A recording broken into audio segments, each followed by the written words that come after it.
Hello everyone, and welcome to Deep Dive Zone, a Sonic the Hedgehog rewatch podcast for fans of all shapes and sizes. I'm your host Devin, joined as usual by my comrades Lauren and Bruce, and today is going to be our fifth part of our Adventures of Sonic the Hedgehog coverage, episodes 45 through 55. And we are going to be starting off with... Episode 45, Super Robotnik. A chemical accident caused by coconuts ends up giving superpowers to Robotnik, who quickly uses them to threaten Mobius' world leaders and publicly humiliate Sonic. However, Robotnik isn't completely invincible, and Sonic must find a way to exploit the weak link in Robotnik's newfound powers in an Olympic-style gladiator match. The leaders of Mobius are 4 identical clones. I noticed that. That was weird. I actually don't have any other notes for this episode. It's fine. It's kind of boring, I guess. It was kind of amusing. It's not actually a very entertaining gimmick, but it's just amusing enough that there are a few bits that get me. When Robotnik's super hearing is represented by their ear getting huge, or their super sight represented by like a telescope extending out of their eye, I'm like, okay, yeah, that's on brand. That's Adventures of Sonic being silly and cartoony. Yeah, I like when you can find creative ways to express things, even if the concepts you're expressing are not all that original. Exactly. Oh yeah, Von Schlemmer is in this one. I saw that, but I couldn't remember what he does. He makes an undoing thing for Robotnik's super, but I brought him up because it wasn't so apparent originally, but I feel like he gets more and more absent-minded and wacky as his appearances continue on, and I like in this one, they're like, "Professor, where are you?" And he's like, "That's a good question. I know I'm around here somewhere. I'll keep looking for me." That just got me. It's a little bit like the moment in the first episode of the show where Sonic says, "I'm over there," and they all look over there. Yeah.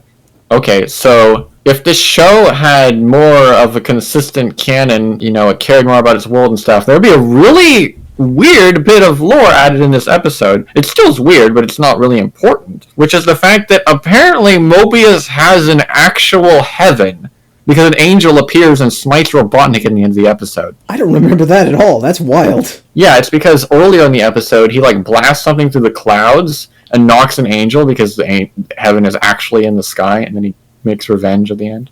Damn, I can't believe Mobian theology.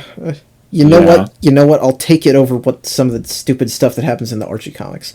Oh boy, I'm looking forward to that now. No, actually, I'm looking forward to how bonkers some of that stuff is.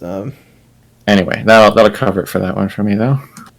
Episode 46, Robolympics. An asteroid is heading for Turtletown, and Robotnik offers to save it, but only if Sonic agrees to play in the Robolympics against him and his robots.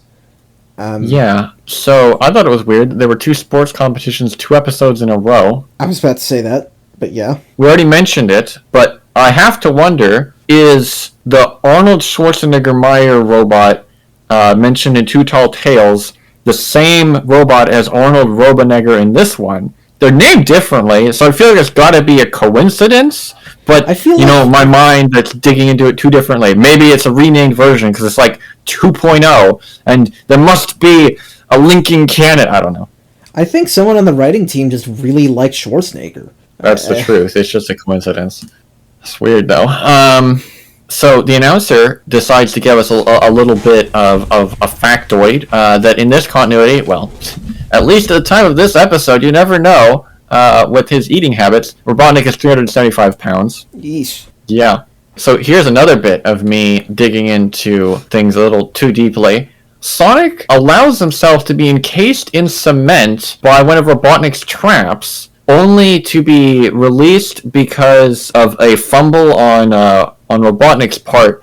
So that makes me wonder, now wait a second, it was an obvious trap, but they fell into it. Did they do that because they realized that he would fumble and release them, and it was like a clever gambit, or did he actually fall for the trap? I think he just understands that the nature of this show is such that he's trapped in an undying morbid reality, and thus his actions have no consequence. You got it, Devin. You got it. That's it. Speaking of actions having no consequence, they don't actually avert the meteor. They just let it fall dead center in the arena, and it somehow doesn't kill everyone. Yeah, it just lands in the stadium and injures nobody. That must be an enormous stadium. Yeah. Or it must be an incredibly small town. It doesn't work no matter how you slice it. In which case, you yeah, could have just rounded up the population and moved them somewhere else. it's weird. Like, for instance, inside the stadium, since it's obviously bigger than their whole town. Yeah. I don't have much... The pole vault scene is really weird, because, like, Robotnik cheats by having, like, a journey to the west, like, Nyoibo, so he can extend it to make it longer to get over the bar easier. And Sonic, when he does it, just shapeshifts his hair into a parachute. I'm all for Sonic trying on more hairstyles, but that's not one of my favorites. No, yeah, it's just him doing whatever to win. It's like... Sonic doesn't take fall damage. He can do whatever he wants. Episode 47, Magnificent Sonic. Sonic becomes the sheriff of Tranquil Gulch in hopes of keeping Robotnik's robots from harassing the locals. So this is the gun episode. The gun episode. Yes, I noted that even the regular Mobium animals have high-tech laser guns just like Robotnik, which doesn't make sense in-universe, but out-of-universe, I have to imagine it's because laser guns are, like, more kid-friendly than actual real guns. Well, that's what's funny to me is that...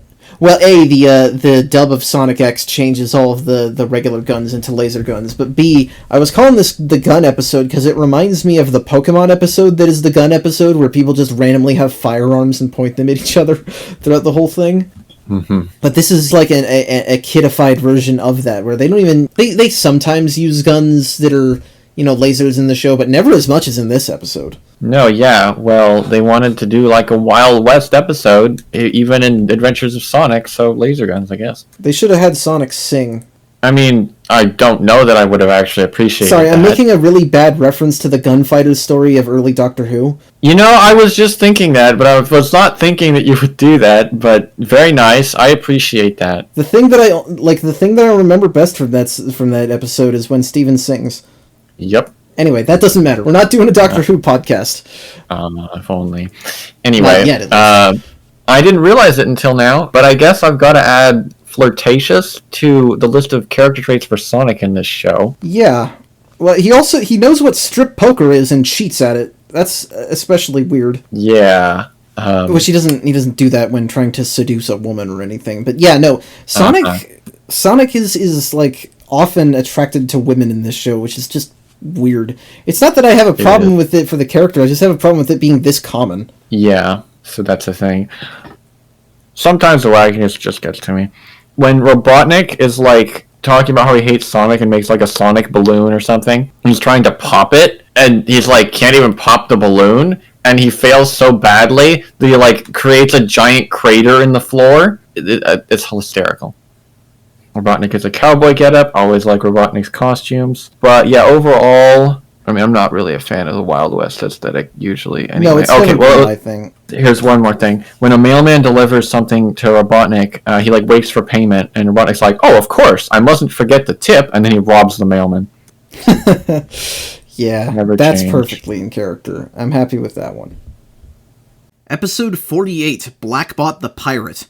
Robotnik goes time-traveling to find 4 Chaos Emeralds that could make him all-powerful. His first stop is the time of Blackbeard the Pirate, where he enlists the pirate's help to find the Emerald of Invisibility. However, with help from a local scientist, Sonic and Tails go after him and thwart his attempts to obtain the Emerald. So there's suddenly Chaos Emeralds. And suddenly a 4-episode story arc. We made it. We made it to the best part of the show. Yes. I'm not biased at all by the fact that these were on a DVD collection as a kid that I watched a billion times. It's just, I'm speaking the simple fact that there's continuity between 4 episodes and like depth, and I think it's actually really fun. I agree completely. I really enjoyed these 4 episodes. We got time travel. Time travel's great. You know, normally I'm not a big fan of time travel, but I think the show being cartoony just made me turn off my brain, and I just enjoyed it. Well, so the thing with time travel is, unless you are doing an in-depth exploration into the idea of time travel, you have to write your own bootstrap paradoxes weeks in advance, right. Some kind of Homestuckian bullshit. You should only use time travel as a vehicle to set up stories, you know? Right. And in this case, you know, it's 4 episodes, kind of Doctor Who style, so to speak. Right. No, you're right that they're mostly for the setting, just like Doctor Who, but also just like Doctor Who. They had a little fun with the time travel a few times over these 4 episodes. In this episode, at one point, Robotnik uses a time machine to go back in time in the middle of the episode to get ahead of Sonic and get the Chaos Emerald first, which I'm like, yes. That was amazing. a really fun use of that. I It's enjoyed actually that. like a good plan that you could imagine someone smart making. And that's crazy, because throughout this show, we see moments where Sonic wins, and it's because, they want you to think that Sonic is clever, because he's supposed to be Bugs Bunny. But Right. most of their methods are usually just for making whoever Sonic's against be really stupid. Right. And here, they're not trying to do that, and it lets Eggman actually display his intelligence. Yeah, it was kind of Oh, yeah. interesting. We'll get to the other episodes, but in this whole 4-part saga, I think by and large, there are a few times where he's fooled by something obvious, but overall, yeah, he's pretty clever in these episodes. I will say there is one huge missed opportunity, which is that in this episode, Robotnik has a gun that can instantly roboticize anyone he shoots it with. I know that I keep saying, why would you not do this and this and this? That seems like an extremely powerful thing that you could have a lot of stories centered around, which is one of the things that Archie and Sad AM excel at, actually, even when they're bad. But they just kind of gloss over it. It's just whatever. Just use it to make Sonic fight Blackbeard. This would not be the last invention of Eggman's that was ridiculously useful and yet barely used. But yeah, you're totally right, and yeah, that's a shame. But shut up. It's still a good episode. I still like it. No, it's fine. It's still fun. That wasn't the only bit of clever time travel. Sonic also does the classic when, first of all, leading into it, Robotnik has another 300 IQ move. He takes Sonic's time travel shoes and just destroys them, being like, "Ha! You're stuck in the past now, losers!" And just abandons him. And then Sonic is like, okay, well, True 300 IQ. Yes. He writes a note, buries it in the treasure chest, and gets K-9 Stein to send him back a new pair from the future, which is like, that's awesome. I love that. I think Yeah, they that did was- something like yeah. that in Sonic 06 as well. Well, it's a classic. There's a name for it, and I'm just not down. That was a very funny moment. I quite enjoyed that. I found myself enjoying, or actually laughing at these 4 episodes the most because they were legitimately funny. Yeah. Yeah, there are a number of jokes that I remember from this because I just saw them a million times as a kid. Not really the funniest gags, but I appreciate a few of the one-liners, like when Robotnik is like, "What? Sonic's here? Sonic won't be born for another 300 years." Sonic replies, "That gives you plenty of time to get me a birthday present." I like him when he's sassy. I sort of jumped ahead, but let's go back and talk again about, yes, suddenly the Chaos Emeralds are in this show, but not exactly as you remember them. No, there's only, 4 of them? Well, the number is different, but to be fair, they're inconsistent in number in the games. That's true. Originally, too. That's true. 6 in Sonic 1, there's 8 in Sonic the Fighters. What I'm mainly talking about is now they all have special powers, which actually I think is pretty neat. I think that's interesting. Although something that has plagued my mind for years and years and years, and there is no answer. Even in all of my research throughout watching the whole show, nothing would explain what is the difference between invincibility and immortality. I guess invincibility is like you could get stabbed and it'll just it'll break the blade, but if you have immortality and not invincibility, you can be stabbed and it'll actually go through the skin and it might hurt, but you won't die from it. Well, so the traditional difference between immortality and invincibility is that immortality means that you will never die, whereas invincibility means that you cannot be damaged. I don't know what that is portrayed as in this show. You can still die when you're invincible, but you cannot take damage. You know what? Yes. I am actually impressed. You may have finally put my questions to rest, because those 2 descriptions are actually not contradicted and fit with the facts perfectly. It does. Yeah, it does, because when he has invincibility, Robotnik just doesn't... He can't be hurt. While a certain other character has immortality, they can be damaged, Right. but they aren't killed. Right. So, it's perfect. Thank you. Finally, sleepless nights, no more. The one last thing that I want to say about this episode is that I think all 4 episodes start with Sonic and Tails at the beach and Sonic, like, ogling women, and it's like one of them is just a recolored Breezy, which, okay, but then the weird joke that they go for is that she ignores him for a weird buff recolor of Sonic. Yeah, that was silly. Another thing I like so every episode starts with Sonic and Tails at the beach. I like that Sonic is more concerned about having his surfing interrupted than Robotnik going back in time to become the Supreme High Robotnik. Thank you. I'm sorry. Thank you. Something like that.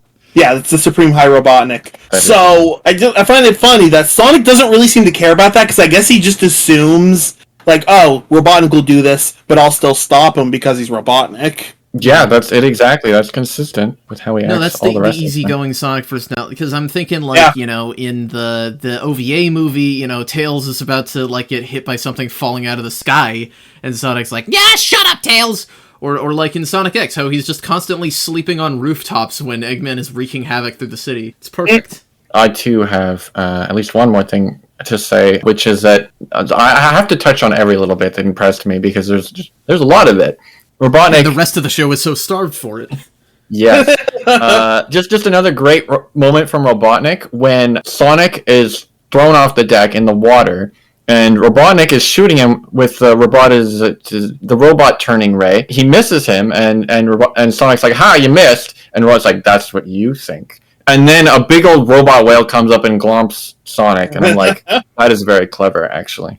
Pretty good. Yeah. Episode 49, Hedgehog of the Hound Table. Robotnik's next stop is the time of King Arthur and the Knights of the Hound Table to get the Emerald of Invincibility. Sonic follows him, but Robotnik, with the unwilling help of local wizard Merlinx, obtains the Emerald and takes over the kingdom. Really low-hanging fruit, Hound Table Arthur. We got Buff Robotnik. This is the Buff Robotnik episode. Yes, Buff Robotnik. Let's not spoil it, but there's a bit of subtle foreshadowing at the beginning as Robotnik re-explains their plan for the audience, and he's like, so now that we've got the Emerald of Invisibility down, as if he was successful, and then he moves on to invincibility, of course, in this one. They refer to Sonic at one point as the Holy Hedgehog, and I'm not sure if that's like a holy hand grenade joke. Yeah, I mean, maybe. I don't know. Well, there aren't any other Monty Python references in this, and this is the kind of show that would just quote it for, like, cheap gags because it couldn't think of anything original, but they don't, so... I'm just gonna say I don't know why, but the way Baldry pronounces Merlinx is just masterful. He really knows how to roll his R's. Yep. He does. It's some good voice acting. Strangely, it's really the odd one out in this regard. The Emerald of Invincibility doesn't actually work for you unless you're king for some reason. Yeah, that's a weird unless one. you're Tails. Yes, I was gonna get there. Yeah. You jumped right to it. But for some reason, yes, Tails is able to use the Chaos Emerald of Invincibility even though they're not king at one point. I mean, maybe Tails is actually some descendant. See, I feel like that would be clever, as if they actually said, oh, Tails is actually part of the royal bloodline, but they don't say that.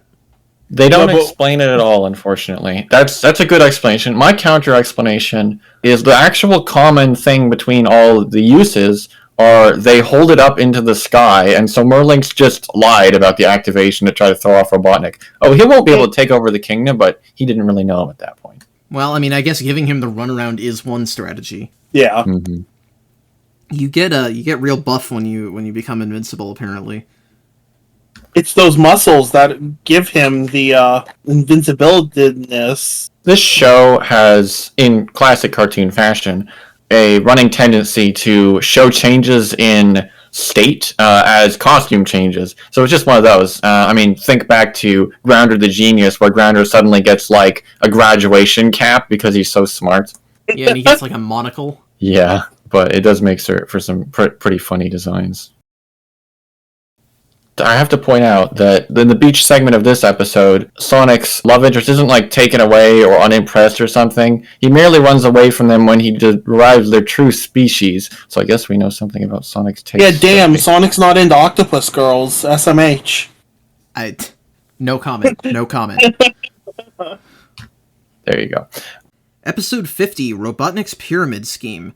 Robotnik is erasing Sonic's family tree in order to get the Chaos Emerald of Immortality. Sonic goes after him to prevent Robotnik from interfering with his ancestors' meeting, and then race to the crypt of Robotnik's ancestor Robotnikotep, where the emerald is kept. Oh boy. That's such a lazy name. Robotnikotep?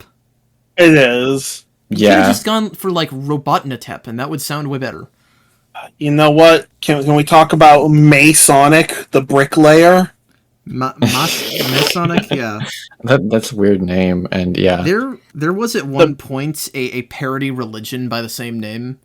Of course where there people, was. like, faux prayed to Sonic. Of course. Oh my god. I'm not even surprised. Yeah. Yeah, weird names aside. Okay, yeah, I mean, they did it with Sonic, and I don't care about Sonic. But I will do anything to see more versions of Robotnik. I think it's great that, yeah, there are different Robotniks through history.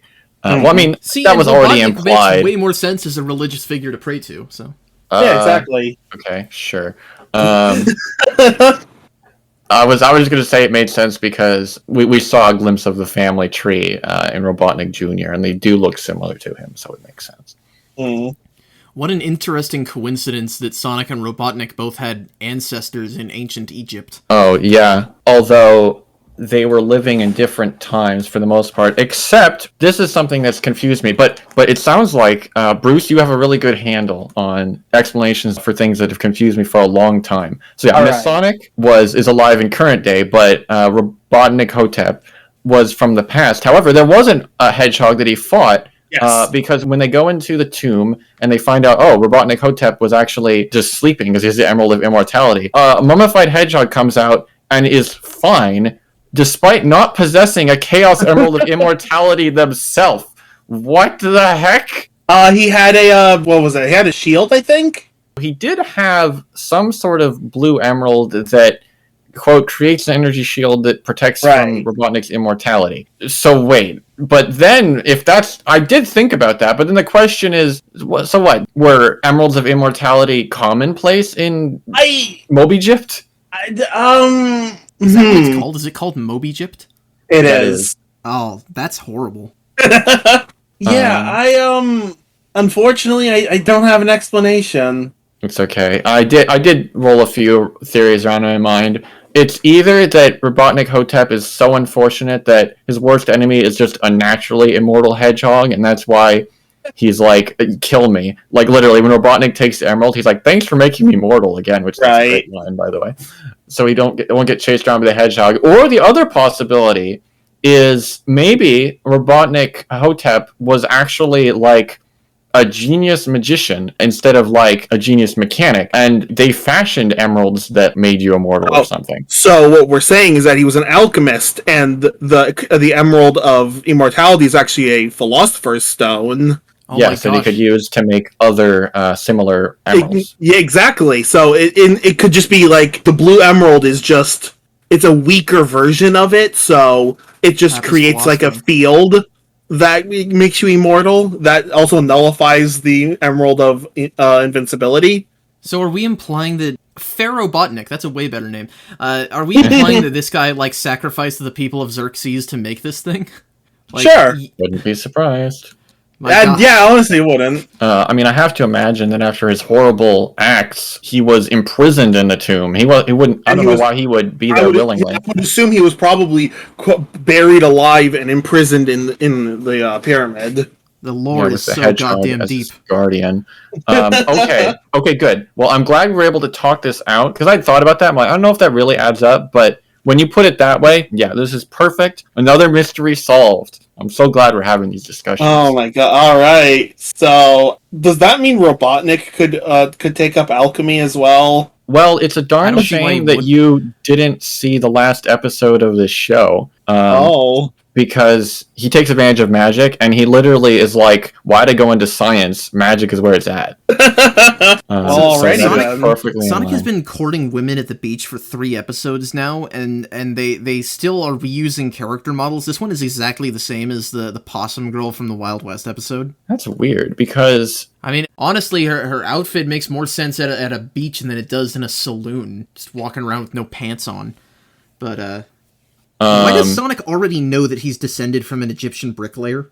Maybe he knows his... The resemblance is uncanny. Yeah, they all have the same voice also. I guess there's only so many people you could be related to in that case. Yeah, you look exactly like the man, except, he has one of those beard things. Yeah, thank you. He's also, it also looks like he's wearing a death mask. Yeah. Sonic also, he, Back to the Futures himself by accidentally, flirting with his ancestor Penelope. Yeah, and also, why did, Tails fixing the timeline bring Sonic back exactly to the point that he was? It's a kid's show. It's not too deep. Fair. I'm afraid that's my explanation for that one. I didn't blame it. It's really hard to rationalize this stuff in a mature storytelling setting. The bootstrap paradox is pretty difficult. Fair. Honestly, I was just impressed that they once again had some fun with time travel as more than just a set piece. So I'll give them a pass if it isn't perfect. That's fair. They do actually do something a little more with the setting in this one, I think, more than just a coat of paint. They actually have a little bit of clever things to do with the Egyptian setting. I really appreciate that, again, Robotnik gets to be smart because there's a newsboy that throws a newspaper, but it's hieroglyphics on stone, which is silly. But then Scratch and Gutter are what about these stupid pictures? These people don't know how to write. And then Robotnik is oh no, these are hieroglyphics. Wait a minute. And then he investigates the wall and finds the location of the emerald through hieroglyphics. Also, bonus points, because on the wall, most of the hieroglyphs are nonsense, but they do have the Ankh, which is the symbol of life. And I'm good job, writers. Yeah, that's actually something you could put next to the symbol for the emerald. Yeah. And speaking of which, when they remove that from Mummy Botnik, that technically makes it the first on-screen character death in this show. Oh, that's a good point. Yeah, I guess you're right. I don't think they call attention to it, but hey, you guys just killed a man. Actually, I didn't touch on it, but that's not exactly true, because strangely, most of the time, Sonic is very careful not to hurt any actual person. Right. However, Blackbeard is roboticized, and Robotnik just cuts him to ribbons afterwards. Oh, you're right. Fair. I didn't even think about that. Yeah, that's a good point. There's two explanations to that. One, that he's a soulless psychopath. I don't think about that. Two, is that in this continuity, he's unfamiliar with the technology, and there's no, de-roboticized. So I don't think there's anyone here who could, make that sort of technology. So I have to assume that once they were roboticized, that's it. They're a robot. The end. I suppose so. Yeah. They do make one big mistake that just feels annoying at the end of this episode, which is they just let Robotnik keep the time machine at the end. Oh, okay. Well, once again, this is not the only time that Sonic could have stopped Robotnik and didn't on purpose. He's just having too much fun. In this case, because there's another episode with the exact same thing. It's not the last of the arc. I don't really see it any differently, but okay. And besides, shut up, it's still a good 4 episodes, and I'm glad that they get to finish it off in the next one. All right. Episode 51, Prehistoric Sonic. Despite the intervention of Sonic and Tails, Robotnik obtains the Chaos Emerald of Life in prehistory and the other emeralds and becomes the Supreme High Robotnik. Yes. We get official version of Super Robotnik in this episode. So that is amazing. And yes, spoilers, he gets all the emeralds in probably my favorite use of time travel in this whole thing. As I said, was foreshadowed earlier. Robotnik just straight up is I have a time machine. What if, now that I know the locations of the emeralds, I just go back to where I know they are now and just take them all, even though Sonic stopped me the first time? And he does it. Rational decision making. Yes. Just come back and get them later. On my my laugh counter, I think I may have skipped some, but laugh number 9 came from the part where Scratch was like, "I'll be a real live chicken," and Grounder says, "I'll be a real life whatever I am." Right, so, yeah, that's the emerald with the power of life itself. Something about this name is not like the others. Why does it start with just an call it I? the Life Emerald. Or Well, the Emerald no, it of doesn't Life, start with an I. Oh, I see. Oh, yeah. What's a word for life that starts with I? They just pick another power that starts with I and don't make it off life. Easy. You just make it inanimacy. I mean, at least it would fit with the trend, but then I would be really confused as a kid. It would be stupid enough that, yeah. But yeah, so interestingly, I jumped right to it because I couldn't help myself. It's brilliant. But yeah, the first half of the episode does start in prehistoric times, and they go to get the Emerald of Life. So yeah, it shows up there. But they don't spend too long on it. I kind of like... I like the bit where there's like a lava god that's like you have to sacrifice something to earn the emerald, and then Scratch and Cutter are like, well, shoot, what would you have that you could do away with? And then Robotnik throws them both in lava. No regrets, like no hesitation. Yep. Sonic also, like, they fight lava monsters in this episode, and you'd think that Sonic would get burned when he spins into them, but no. No. It looks like the lava is really fast cooling, because Scratch and Grounder later like take it off themselves, and it looks like not as fluid. It looks like it's cooled to almost like mud sort of a thing. So that's my explanation. But you're right, it is not obvious, and maybe that's completely wrong, and it probably is just they weren't thinking. Yeah. But yeah, I don't have a whole lot to talk about that first bit. Once Robotnik becomes the Supreme High Robotnik, they become even more buff than before and gigantic. And then they do another move that is both, I think, makes sense, but also exaggerated to a comical degree, where they're like, oh, okay, Sonic Tails, I'm going to throw you all the way back to the past, all the way to the Big Bang, and the Big Bang is just a giant stick of dynamite. It's a big stick of dynamite. That's the kind of dumb that I like. Yeah. And then that leads into yet another entertaining use of time travel when Sonic is inspired after seeing himself being flung back when he's traveling back to the present to go back in time and get a bunch of copies of himself, and then a whole bunch of Sonics and a whole bunch of Tails fight Robotnik. That was pretty fun. And, you know, after all that, you'd think that would be, like, the last episode of the show, you know? Yeah. It really would have ended with a bang if it was. But no, it goes on for, like, 15 episodes after that, if you count the Christmas one. Yeah, and these are the only multi-part episodes, too, which is a darn shame. These were just leagues above the others. I don't know. It's like someone had, like, divine inspiration, and then they, like, died or something. I don't know. Yeah, Milton Knight is still alive, actually. He's really old, but he still posts on Twitter about how much he loves classic cartoon art styles. It's like wholesome. Actually, it's not entirely wholesome. He was a victim of a hate crime a few years back. Oh, Jesus. He ran a GoFundMe. I think it was just for medical fees, but he's doing all right now, I think.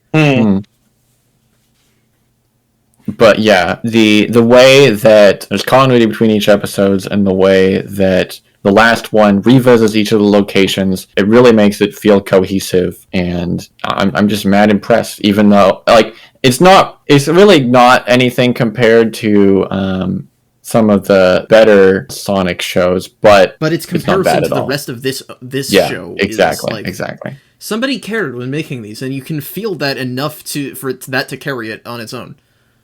Anything else for these? That was kind of my closing thoughts. Yeah. So, yeah. All right, then. Episode 52, Babysitter Jitters. We have a second baby episode. Sonic and Tails babysit a trio of unruly baby beavers who end up being abducted by Scratch and Grounder. Robotnik uses the beavers as bait to capture Sonic and Tails, but the beavers become respectful and help their friends thwart Robotnik. Yep. Sonic breaks the laws of physics with his weird tornado move in this episode. That's the only note I have. Oh no, I have more. I was not scrolling down. My first note is that coming off the heels of the 4-part time travel series, it's weird that they just went back to regular episodes after this. It's just strange that they one-off attempted something different. Assuming, I actually know that the order we're going through the episodes here isn't like the original broadcast order, which I don't know what's up with that. I'm sure there's an explanation. It's production order, I think. Okay. Either way, I know that the 4-parter was not the very end of the series, so my point stands for one reason or another. For some reason, when Robotnik is, like, showering this episode, the rest of his body that is normally covered by his suit is, like, super pale, and they don't show him that way in other episodes when he's, like, in his Gorilla Warrior suit, when he's got, like, his bare chest or whatever. So it's weird in this episode they show that. It's strange. I didn't need to see that much more of Robotnik's body, but there's a little bit of that in this episode. I do kind of applaud Scratch and Grounder for not letting 3 babies die in a blimp crash. Well, it's a kids show. Yeah, well. But yeah, let's see. I guess it's only in a kids show where Robotnik can literally be defeated by babies. Yep.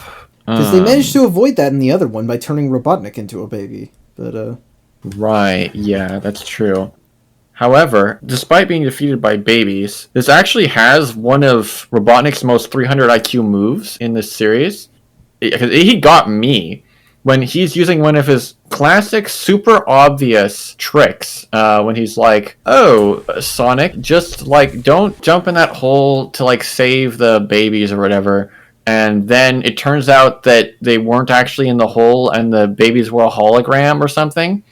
And I'm like, there's a bait and switch. I should have written down the details, but either way, it's really clever. And also, this show doesn't actually use holograms at any other point, I think. So it's not like an overused trope in this series either. So it comes off pretty surprising. No, they have used decoys and fakes, but not holograms. The babies are mostly annoying in this, but there's one bit that got me when Grounder is like, the babies are like messing with the cannon shells, and then Grounder's like, "Oh, good thing these cannon shells aren't armed yet," or maybe it's Scratch, and then the baby's like, "Oh, sorry, forgot," and then blows it up in their face. Yeah. The sass is so unexpected. Episode 53, Honey, I Shrunk the Hedgehog. Sonic, Tails, and a group of miners are hit by Robotnik's shrink ray and must work together to undo the effects. Every generic kids cartoon has to have a shrink episode. Yes, not that this show has any actual sense of balance or anything, or consistent threats or whatever, but let me just say, Robotnik's invention in this episode is ridiculously powerful. He can just target anywhere on Mobius and remotely shrink a location, and also like tractor beam it into his fortress. Like, the fact that he doesn't use this to greater effect is infuriating.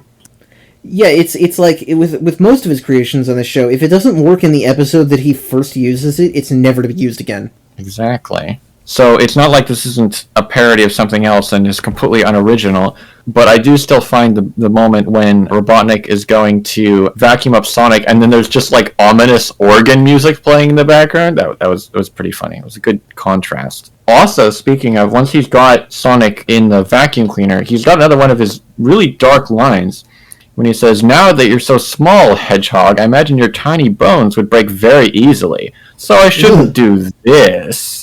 And you can guess what he does next. What he tries to do, yeah. Yeah, but that was pretty surprising. I'm sorry I'm not chiming in with more. The only note I have on this episode is Sonic is invited to bust a miners' union. Yes. It's technically true. The cockroach design in this episode is consistent with Mr. Bobo, the pet that Robotnik mentioned before.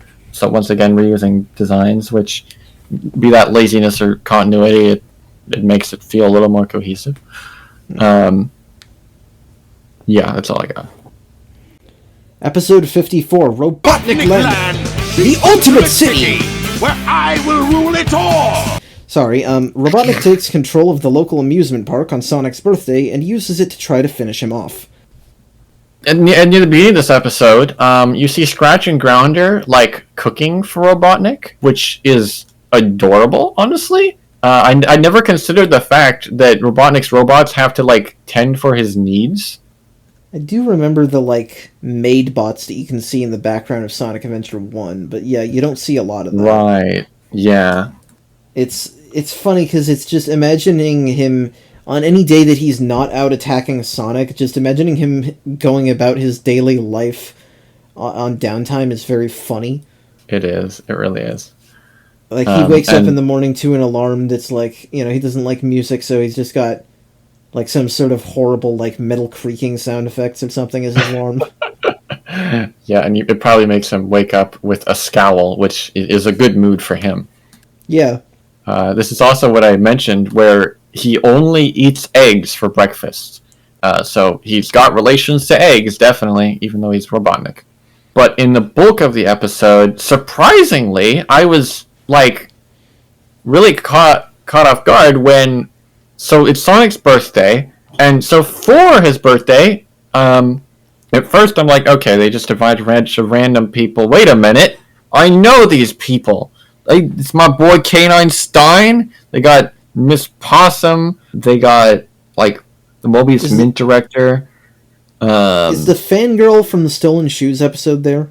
I didn't note it, but it's possible. Either way, I know there were a lot of ones there for some reason. They don't have lines for the most part. K9 Stein does though for some reason, but yeah, it's just a bit of impressive continuity there. Actually, bringing back a whole bunch of characters. It's like fan service if there were actually hardcore fans, but I don't think there are.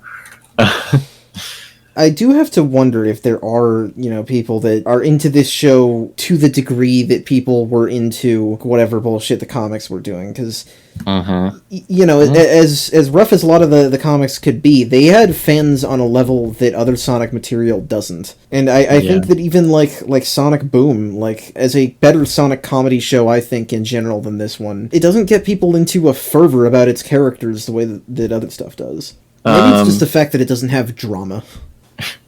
Yeah, you gotta crank it up with the drama. Yeah, you gotta have characters bawling their eyes out or something. I don't know. This episode is more of a Sonic Spinball adaptation than the actual Spinball adaptation, because it has actual pinball in it. Oh, right. Yeah, that's true.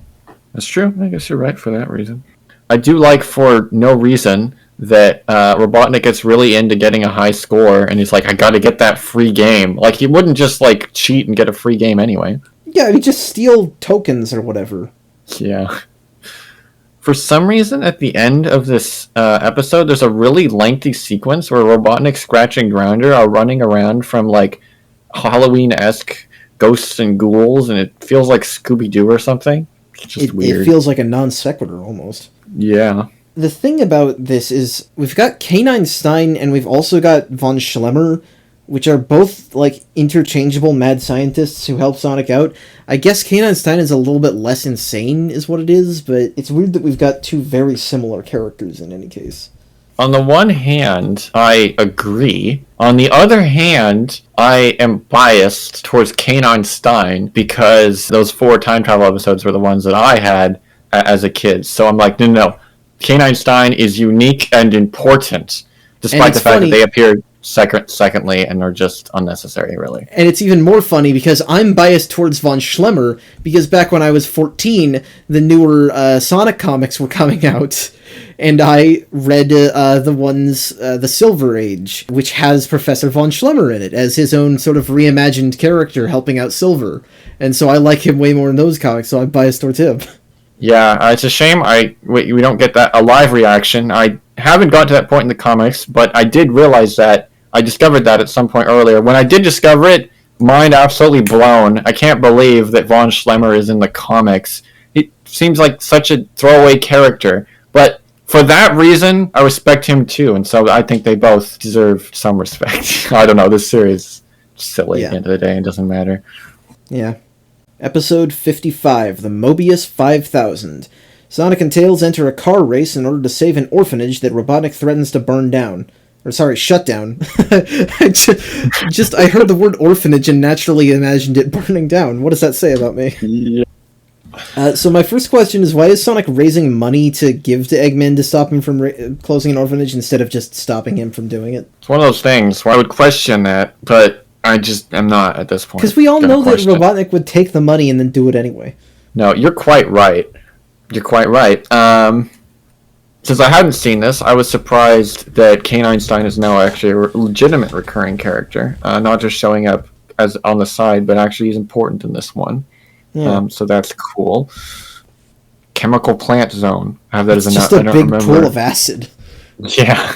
Hey, Adventures of Sonic creators, you should come find my feet. They're a place called Toe Fungus Zone. It's an entire zone, I promise. Side view Robotnik looks very strange. Yeah?